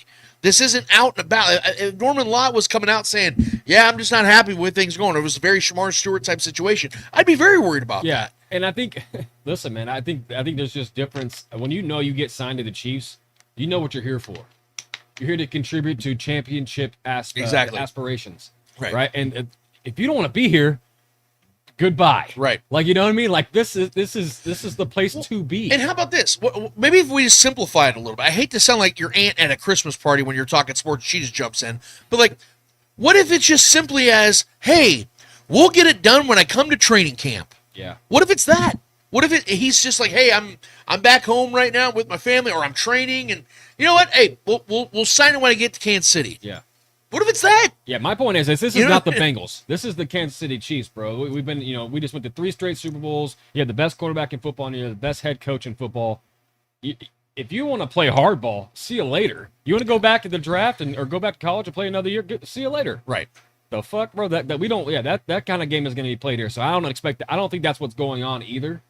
I do think he will get taken care of, and I don't think he's some big name enough to even try to play the leverage game. I think that would be insane on his end. Right. And I think it'd be an idiotic thing for him and his agent to even try to entertain. 100%. So he will get taken care of. I think he's going to be a good player for us also. James T. Kirk chimes into the chat, says, I'm back from my Saturday morning prayer meeting. Glad to share my morning with the Lord and my neighbors in Chiefs Kingdom. Hallelujah, James. Yeah. Good to see you. Praise be. Yeah, hell yeah. We're glad you're here with us, brother, in church. Julia Gulia, how comfortable are you with that field in Brazil? I'm not comfortable at all. I don't like international games, period. Not after what happened to Jordan Love last time. Yeah, I don't like these games. I always get very nervous about these games because these fields aren't built for what the Chiefs are about to do. They're not built for football. They're built for football, if that makes sense. It's not a situation that I'm very comfortable with at all. I don't like it. I know the NFL is doing it because they like money. Yeah. And that's the only reason they're doing this. But, I am nervous. I feel like we keep expecting the fields to be better in, like, these Mexico games and, like, these other country games. We keep expecting, like, okay, we had injuries last time, you know, or the structure was bad, or the whatever, the operating system, the whatever issues. There's always some kind of issue with every one of these, you know, international fields. Yep. We keep expecting every time, they'll learn their lesson.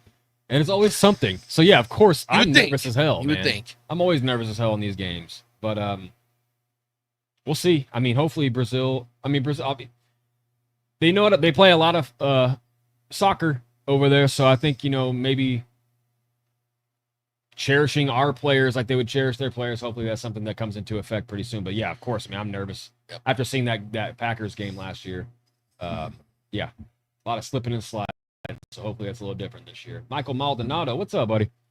Where is Trey Hendrickson going to be traded? Because I know the Bengals aren't paying him what TJ just got. Imagine what Micah Parsons getting. Well, I got Scoops on Twitter. Ricky Scoops. He's pretty consistent. He's saying that the Bengals and Hendrickson are working closer towards a deal. So at this time, I actually do think, also because of the fact that Shamar Stewart's not going to be there, I think they were kind of looking at him as a contingency plan for Hendrickson being gone, because that's no longer in the hands of the Bengals, or at least for this time. The leverage falls very much on the far side of Hendrickson, where he is like, okay, you absolutely have to have me. You guys aren't winning shit this year if I'm not playing. And this dude is still one of the best defensive players in the league. I know he's in his 30s now, but we've seen guys at that position play well into their 30s and play well in their 30s, if you know what I'm saying. I think he's one of those guys, and I think that they're gonna get a deal done. If I'm gonna bank on anything right now, I think the Bengals pay him pretty fucking handsomely. In fact, I think it's going to be a 2-3 year deal, and I think he's going to probably make every bit of $22 to $23 million a year at least. Top 4, top 3 disposition in this league. He's incredible. Yep. I mean, yeah, those are the guys you pay. Yep. And I mean, they have to either. I mean, this is the season you have to, or he's gone. He's walking for free. And they know that look. You and I were talking at the gym the other day with some buddies. Joe Burrow is only 28 years old. But he's really like 31. Right. His body has taken an absolute beating. He's had severe knee and leg injuries. Their window to win is right now. Right now. I think Joe Burrow is so great, though. I think I that's a true point, because I think that, but people were saying the same thing about Matthew Stafford a lot in his early career, because he did take he was like considered the Iron Man because he played through a lot of significant. Did he ever have injuries. ACL tears? I think he did have one. I don't know. Maybe not as extreme injuries as Joe Burrow. I'm not saying he did. I'm just saying he was always maybe a broken finger, joint issues. Even just recently, you know, he missed that. What was it, like half the season a couple years ago? Right. Because after the Super Bowl, remember, he missed like basically the majority of the season. But I think they're kind of similar careers. Granted, I think Joe's had more early success going to a Super Bowl earlier in his career. But I don't know. I think those kind of guys are simple. They don't rely on their athleticism very much. 'Cause, they're great, very accurate throwers of the football. Similar players in my opinion. So I still think he can Matt's have never broke his tailbone. Oh, that's what I'm saying. Matt's had some massive injuries, man, and he's played through a lot. Yeah, he had an AC joint separation. I remember that. Yeah, that was his arm. He still played through. That's what I'm saying. But he was different than Joe, because he just fucking played. He had a through knee patella dislocation. Oof. Yeah, so that's what I'm saying. No so ACL tear, but yeah, I get it. Yeah, because Matt, same thing. I said Matt Stafford has had some. He still went out there. He's got a Super Bowl ring now. You know, so I think Joe Burrow is just so great. I think if you just keep him upright, he's a guy that can go win. That's the question, though. Sure. Are the Bengals going to do that, and are they going to give him a defense where he can win? Because the only time Burrow's done anything is the Chiefs had their greatest meltdown in the Mahomes era, and their defense was really good. And he didn't have to really do much. Are those two things happening again? You know what I'm saying? And then he got to the big game and actually shit. That's already 4 years ago. That's wild. That's an eternity ago, dude. Think about that. That's wild. But yeah, I'm a big like, love him or hate him, like for his personality or whatever. I'm a big fan of his game, and I do think he's a guy. If you just keep him upright, Joe Burrow will find success. But that franchise, that's tough for him, man. Yeah, that's tough, dude. Dustin Orton, do we feel Royals should have been taken sooner? I'm going to say no Yeah. because of the fact that that was where his value was. They had him as a 5th round grade, so I think that he could be a steal if he outperforms a 5th round, the 5th round expectation, because the expectation for a 5th round anything is low. Name a position. Yeah. Name a position. Say 5th round that. You're like, oh, the expectation is probably he makes like practice squad, special teams. Yeah, mathematically, like mathematically, it's very unlikely a guy becomes something of high magnitude as a 5th round pick. Yep. That's why those stories are so great. That's why guys like Puka Nacua and Tom Brady and Trey Smith, those are awesome guys to celebrate. A lot of it though is situation. Sure. And which coach and quarterback they're tied to immediately. Sure. And I think that matters the most. That's why my point about Jalen Royals possibly have a chance here to become something really quickly, I think, is heightened because of where he's at, where he's playing, and maybe his ability to pick up the offense really, really quickly because he plays a very similar collegiately and what he could be in the NFL to what Rashee Rice's prototypical abilities are. Yeah. And I think that's why I think he has a chance to immediately hit the ground running, in my personal opinion, regardless of where he was drafted. I mean, Sky Moore shouldn't be on this team moving forward. I think there's some opportunities. I will tell you a guy that the Chiefs did. The Chiefs did draft a guy that I do believe when we look back, they're gonna be like, oh, he should have gone way earlier. I already know. No, I don't think you do. Noel Williams, Oh man, the cornerback. Rashad, yeah. No. Okay. Rashad has a shot. That dude, yeah. I'll give him a Rashad. I'm gonna start calling him that because he's got a shot. A shot in the dark. It's like it's like acceptable. She's got a shot. She's got a shot. Like, she's got a shot. Like I like that kid a lot. Don't get me wrong. And maybe you are right. Maybe he will be. Man, they should have got him like the 3rd round. Like if he starts returning kicks too. Yeah, boy. he's a dual threat back. I like him. I'm excited. Trust me. But Noel Williams is going to be another one of those examples I continue to use in reference to why Veach is so goddamn good at drafting defensive backs. Dude, the Chiefs traded up 10 spots for this dude. Look at the last, how many times when the Chiefs have traded up for dudes, how the success, look at the success rate. You got to have a guy for Veach. When they traded up for Kareem Hunt, how'd that go? Yeah, when they traded up for Patrick Mahomes. When they traded up for Patrick Mahomes, how'd that go? Yeah. They traded up for Trent McDuffie, how'd that go? Now they trade up for Noel Williams. Yeah, Veach got to have it, guys. Are kind of. Bro, I'm telling you, I think this kid, you guys know my favorite player out of this draft so far is Ashton Ghillotti. I love that kid. I'm a big fan of edge rushers in the draft. I'm big on drafting edge rushers every year, right? But Veach cooks at DB, baby. And I'm telling you right now, I think Noel Williams, and I'm going to put this out here right now, Trevor, and I know this sounds hyperbolic and crazy, but you're big on Jalen Royals. I'm big on Ghillotti and Noel Williams. I think Noel Williams could go down as the best corner that Veach has ever drafted. I'm saying that right now. I think he'd be better than Trent McDuffie. That's because talking a 2-time All-Pro. Yes, and respect, and you know what? All praise to Mr. Trent McDuffie. Trent McDuffie plays a completely different style. Yeah. The style of corner that I like the most is what Noel Williams is. A dude that goes out there and takes the fucking ball away from the offense. Guy too, yeah. Yes. Trent McDuffie is so great. I will forever reverence him for what he is. He's a lockdown corner. He can play slot, play outside. He's versatile, everything. Noel Williams is that ball hawk, that difference maker, that dude that it's 3rd and 7. They're trying to get a first down. If they get this first down, they're going to win the game. Some Jalen Ramsey. Picks that fucker a off. lot of Jalen Ramsey to his game. I love his style. Yes, he's that outside alpha. Yeah. That dude that will literally lock a dude down with his style, with his size. He's a big corner, and he can go up there and get that fucking ball, dude. And then the sneaky pick also, the pickup was what's the name, homie we got from the Chargers. Oh, Christian Fulton. Dude, those two guys. Dude, our secondary is nasty here in Kansas City. This is and I'm not going to bring the conversation up again, but this is why I said the incentive is there for Veach to just keep doing what he's been doing. You know, if Trent McDuffie has another All-Pro season, you say, hey, we don't want to pay him $30 million a year.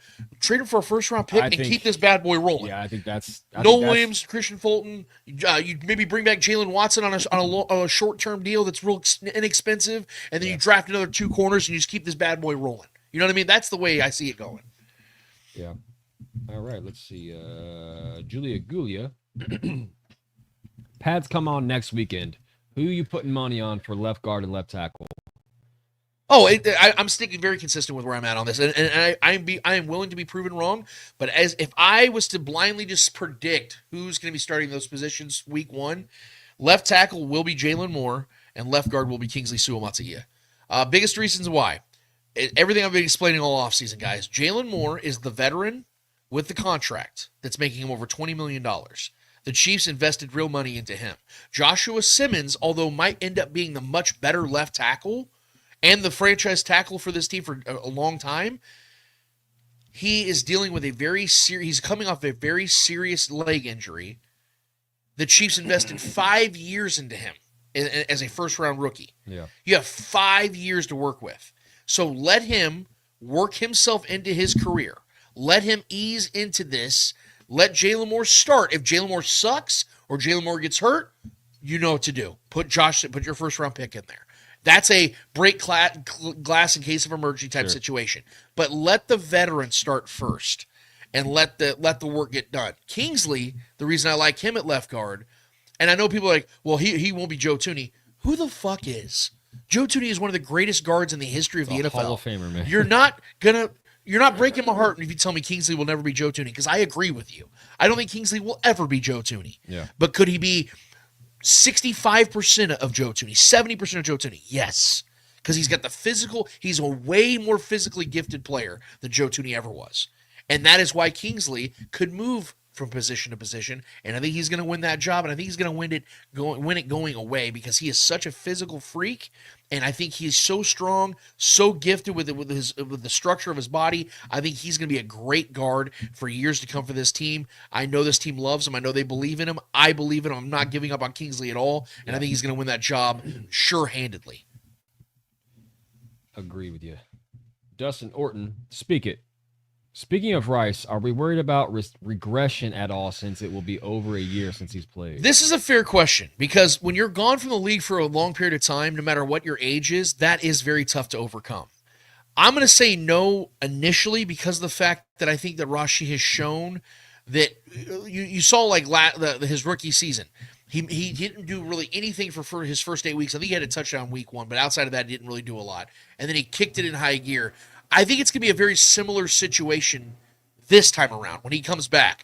A little bit slower out the gate, maybe not as long of a time where it's going to take him 2 months, but it's going to be a little bit slower out the gate. They're going to work his body in, make sure he's physically ready and in shape and everything like that. And then I think he's just going to go off again. I think he's going to be one of those guys where it shows like that, when we do like since week X, you know what I mean? Like you're going to see that, like when he comes back, it's going to say, since week 9, Rashee Rice leads the league in yak yards. I think that's what we're going to see. It's going to be one of those types of situations. That muscle memory is going to kick in. Yes. And he's just going to, yeah. So I do think that there will be, I don't want to call it regression, because he's only 26 years old. I think that happens later in your career. But I do think there's going to be a little bit of a stall or a little bit of a hitch to start off, where he ain't hitting the ground running, is what I'm saying. I don't think he's going to come out just firing. I think they're going to work him back into the offense. It's going to take a couple weeks. And then by week 3 or week 4 of him being back, you're going to see him just absolutely go back into Rashee Rice mode. James T. Kirk, 18-game schedule is coming. I don't like it, but if they're going 18, will there be 2 buys? And will the product become watered down with injuries and possible load management? No. So, okay, look, the NFL has gotten something right consistently. And that is giving us what we want, even if we don't know we want it. NFL fans for the last 40 years have been pretend bitching about the schedule. But last I checked, every single time it's happened, it's only made the league better. Correct me if I'm wrong. 1978, they had a 14-game schedule. They went to 16. Did the league not get better? Yeah. Okay, then they go from 16 to 17. Did any of us stop watching football? No, casuals continue to flourish. The betting situation is only helping the league. Everything is flourishing right now in the NFL. While live TV is dying, the NFL is flourishing. Think about that. Still king, man. Everything's going like this, and they're going like this. That tells me something. They know what they're doing. They may not do well with suspensions and rules and regulations, and I will forever hold their feet to the fire on that. But the one thing they do great is marketing, branding, and getting this shit right. They get this shit right, guys. They are going to get this right. I understand that the 18-game schedule isn't fun. Patrick Mahomes isn't a fan of it. You know what he's going to be a fan of? The money when it continues to go up. The records, because he's going to have more games to play, and he's going to break more records. And the opportunity to just win at a higher level. And yes, there will be multiple bye weeks. The NFL is going to have to compromise with it. When they have the new CBA and the NFLPAs coming out bitching and complaining, what they're really doing is just positioning and angling themselves for better opportunities, better deals. They know that this is inevitable. They're not going to be able to do anything about it. The 18 game, and quite frankly, I think we all would agree here, it's going to be great when we have even games again, when teams aren't 9-8 and 8-9. You know what I mean? Like, I want to see teams that can have 500 records again. I miss that. You know what I mean? Like that's just a better aesthetic. You know, to have 18 games than 17. 17 to me is the stupid one. I'd rather them gone from 16 to 18 rather than 16, 17, then 18. I'd rather them just jump 2 games. But I understand why they have the situation they did. But yes, there will be rules in place. There will be mandates. The rosters will be bigger. I think that, like I said, multiple bye weeks, bonuses. Guys are going to make much more money. And this is great for the league too, Trevor, because think about it. Like I said, rosters are going to get better. You know what that means? More jobs. Guys, there's going to be more guys in the league. How great is that? Yeah. That's awesome. Let's say they go from 53-man rosters to 60. That's 7 more dudes on each team. 7 times 32. You guys do the math. I'm stupid at it. But the point is, that's going to be hundreds of more people in the league that otherwise wouldn't have been, that have been fighting, clawing their whole lives to make it into this league that otherwise wouldn't have made it, but because they expanded their rosters, they're going to have a career. That's only a good thing. And they're going to up, medical staffs. They're going to up all their, their executive branches. There's going to be more jobs in the league. This is good. So let's get with progress here. I understand that you don't initially like it. Yeah, but we also didn't initially like Thursday Night Football. Have any of you guys stopped watching Thursday Night Football? I don't see players boycotting Thursday Night Football and not playing. We all love it. They like the checks, don't they? And they also like those little mini bye weeks they get. They may not like it when they're playing on Thursday night, but that next week, boy, they're loving it. They get those extra 3 days. So let's just go with progress. This is going to work. It's going to be great again, just like it always was before, 14 to 16 to 17. It's going to work again, guys, when it's 18. Dustin Norton chimes in and says, breaking, I think Stewart just signed his Bengals contract. Did he really? He said, I just shared it on X with you, Lance. No shit. So, we're over here talking about he's going to go back, dude. Breaking news. I mean, that's what I'm saying. I think, John Harrison says also, people forget when they used to play 14 games, they played 6 preseason games. If they played 18 in just 2 preseason games, it's still 20 games total. Did you hear that? Exactly. Yeah, that makes sense. Yes. Thank you. Yeah, John always with the logic. All right, let me see. Let me verify this is true. Let's see here. Live on the show. All right, Bengals rookies report to training camp today. No, I mean, everything I'm seeing, it's not. WDN today. Nothing's official Yeah, yet. I'm not seeing it from like Schefter or anybody. He said he shared it with you on X. Yeah, but I saw the link and it looked like one of those phony pages. No, I'm not saying that to you, Dustin. I'm saying like the page looked like it wasn't like a legitimate like an official source. Yeah. I don't know. Let me see. Could just be rumors right now. Who knows? Yep, I'm not seeing it from anybody of actual credibility, man. Like I'm gonna go look at Rappaport real quick, but I'm not seeing it from Schefter. Nope. I think I would have got. I usually get like. Yeah, that would be big news. All those alerts. That would be huge because he's the lone first-round pick that hasn't signed. Yeah. So yeah, I love you. You know I love you to death, Dustin. But I'm gonna still hold off on that one, brother, because it looks like that's a. You have to go look on that page. Well, but Dustin did say he thinks. He didn't speak in absolute. I appreciate you sending that to me, bro, because when you see that, obviously you want to let us know. Yeah. But yeah, I'm not seeing it from anybody that, quite frankly, I trust. And even Ricky Scoops hadn't said shit about it. That's like my favorite guy right now. So. Yeah. Justin says, I just thought it was ironic given the convo. Yeah. Then false alarm. Yeah. We got one more question, though, from my guy, James T. Kirk. Last question as of right now. He says, last question, why didn't Dame Lillard work in Milwaukee? I'll sit back and listen now. I think it's a combination of things, guys. I think, first of all, Dame never really fully embraced being in Milwaukee. Dame always had his heart still in Portland, and you could see in just the way he played. He was talking about like how like he didn't do anything when he'd leave the facilities. He'd just go home and watch old boxing videos on YouTube. Dame is one of those guys that thrives off vibes. And, that shows in his whole life. And his kids were still in Portland with his ex. He was dealing with that because, remember, he got separated at the same time. Remember, I think he had a divorce. There was a lot going on in his personal life, I think, that was causing him issues. And, quite frankly, that Bucks team, like, if you'd have gotten there, like, a year earlier, it'd have been a lot better for everybody because he was 33 at the time when he got there. And that Bucks team started to really age. Like, they got old quick. You remember, it was at 2021 when they were just dominant. And then, like, after that, they got old. Listen, Dame's just. I love him. He's been a great player. He's not the guy though. No, exactly. Dame's not a true winner in my opinion. He's been on a lot of teams that everyone always would give hype up and say, "Oh, this is the." Because he makes really great shots, clutch shots. He always fails. Yeah, he has cool highlights. Yep. I get it. Dame's a great shooter, a great player, a great scorer, especially for his size. But I mean, let's be very honest though about the guy's career. He always comes up short. Yeah. Always. No matter, I mean, you have one of the best players of all time on your team, Giannis. And that team shouldn't have been as bad as they were, in my personal opinion. And then he goes and gets the corny Achilles tattoo. There's, I mean, absolute corn, just elite corn levels. Yeah. I was like, Jesus Christ. And now he signs back with Portland. Like, bro, good luck. That's how you, massive deal. That's how you want to end your career? All right, dude. 3 years, 46, was it 44, 40, whatever $1 million for a guy that's not going to play next year. He's just kind of always been one of those guys that just talks. Yeah. He was kind of taking shots at Steph about, comparing his shooting abilities to Steph. If you don't fucking stop right now, please stop. That shit annoyed me too. And then always talking about, people that are chasing rings and shit. And then he went and joined Giannis and then failed miserably because he knows he's not that dude. Like, I listen, Dame's a baller, bro, for sure. Just like Jamal Crawford, baller. A lot of these guys that were great, Stephon Marbury, baller. Yeah. Those guys they're just not winners, though. They're not guys that can go be the dude and join a team and take it to the next level. It's proven. He's had really good talent around him in Portland a lot of times too, but I don't know. He's just one of those guys who's a really, really good player statistically.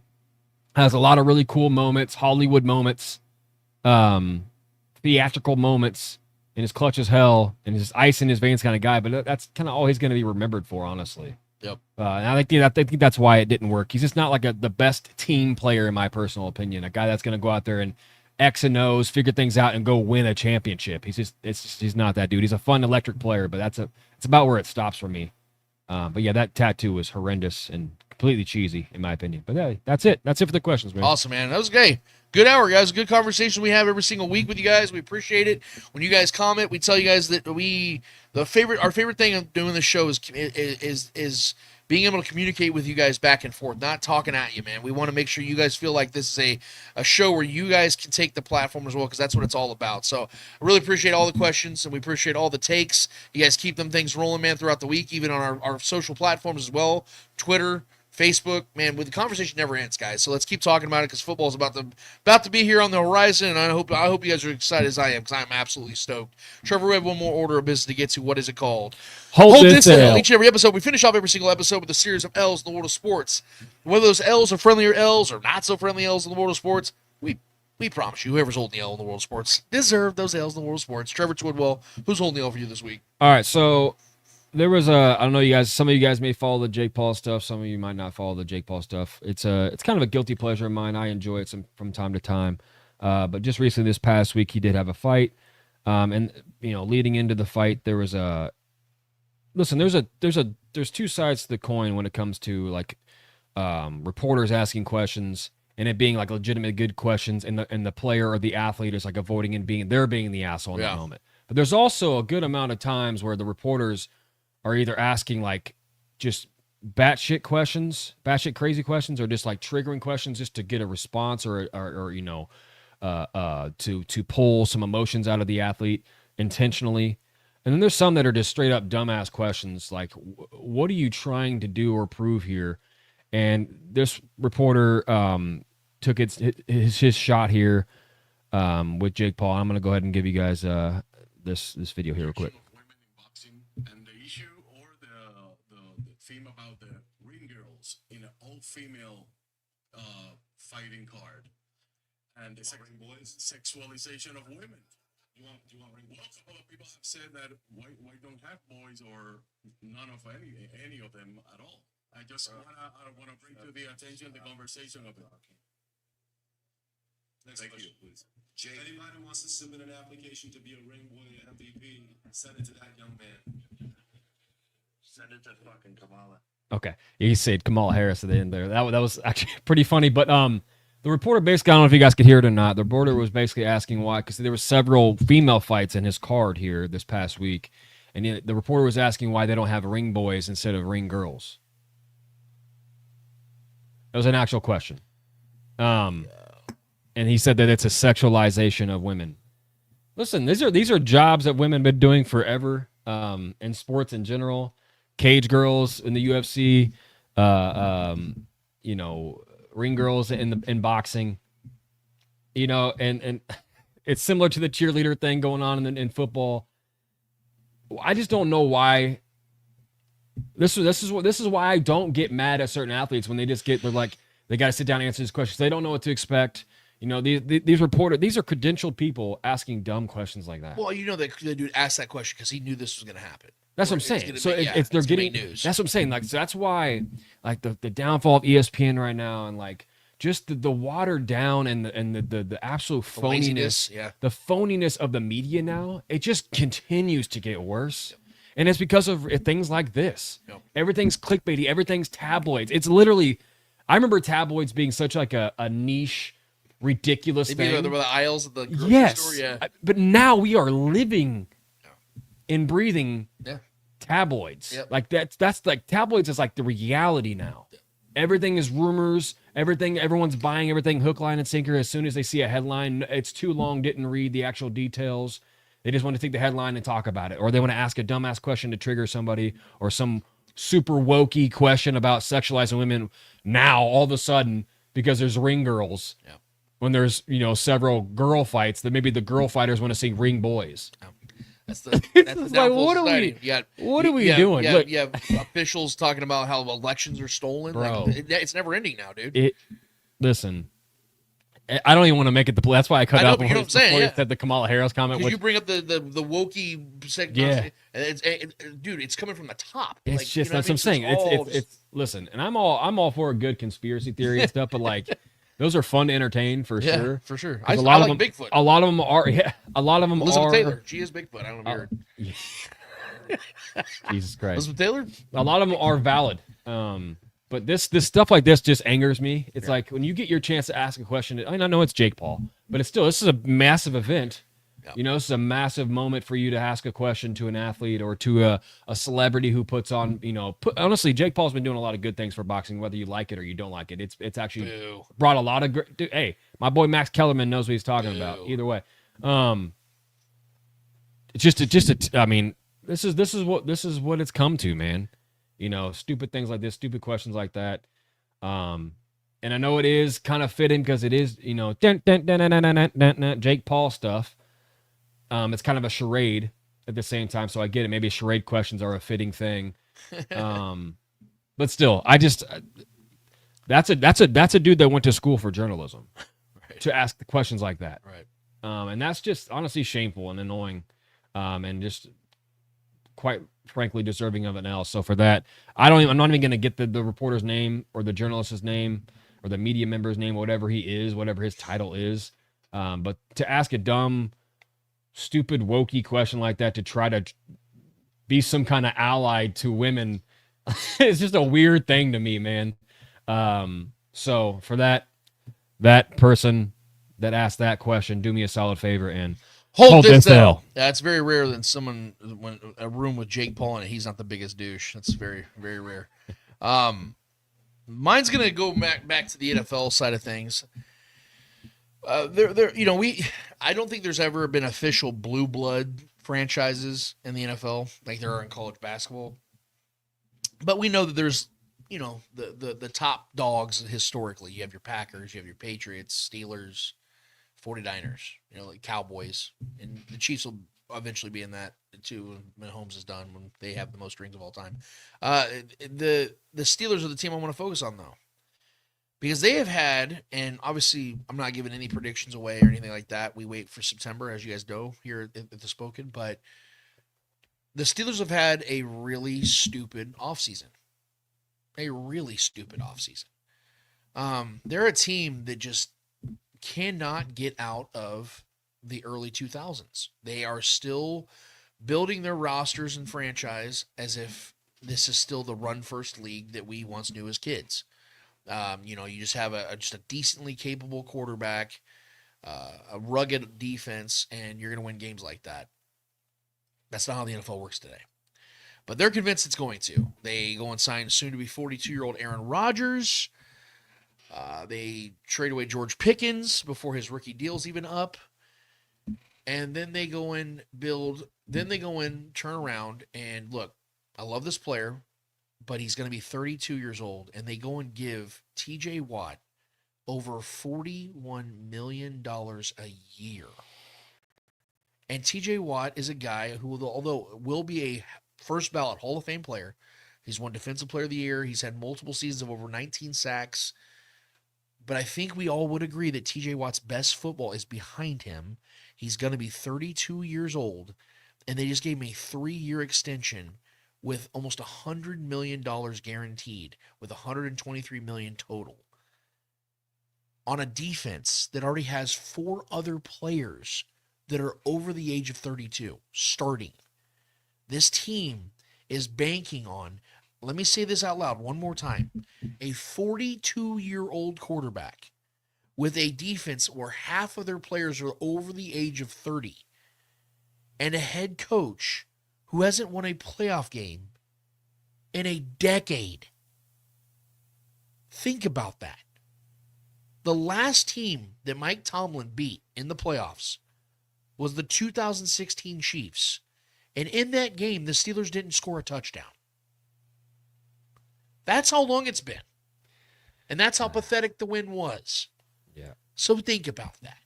This Steelers franchise, and I give Colin Cowherd all the credit in the world, he calls them the Steelers. That is the best name possible. They're going to be a team that, and I'm not giving predictions away, but they have been consistently a team that wins 8 to 10 games. They stay in the winning record, or I'd say 9 to 10 games because they don't have a losing record. And that's what they're banking on now. Well, Mike Tomlin doesn't have losing records. Yeah, go look at his postseason record. How's that looking? Yeah. Looking pretty shitty, where it matters the most. The Steelers are just not a dysfunctional franchise, but they remind me so much of what our Chiefs used to be. They were just so safe. So let's just be good enough. And that's the trajectory of where they're going this season. So for that, the Steelers overspending on grandpas, do me a solid and hold this L. Appreciate it. The chat was great today. The show was great today. I appreciate you guys so much, and I appreciate everything that we get to do here every single week. You guys make this so much fun, man. Our next show is going to be episode 320. It always just blows me away how the number, man, how fast this has all happened. And I remember our first episode ever, Trevor, in that old living room we had with you, me, and Eddie, man. It's just great times, and we never forget it. We always have a great time with you guys, and just how much this has grown. We cannot thank you guys enough, man. We appreciate everybody that's helped us along the way, man, and it continues to help us. So for that, for Trevor Twidwell, for the great Clay Windler that puts all this together on the back end of things at Red Tribe Cinema, for the entire Starcade Media family, I am Lance Twidwell. Episode 319 of the Spoken Podcast is done, finished, and finito. And until we are back here in 1 week's time, talking about another inch closer to the NFL season, we're going to be talking about training camp stuff, man. I cannot wait for this, guys. But until then, we are out of this bitch. Later.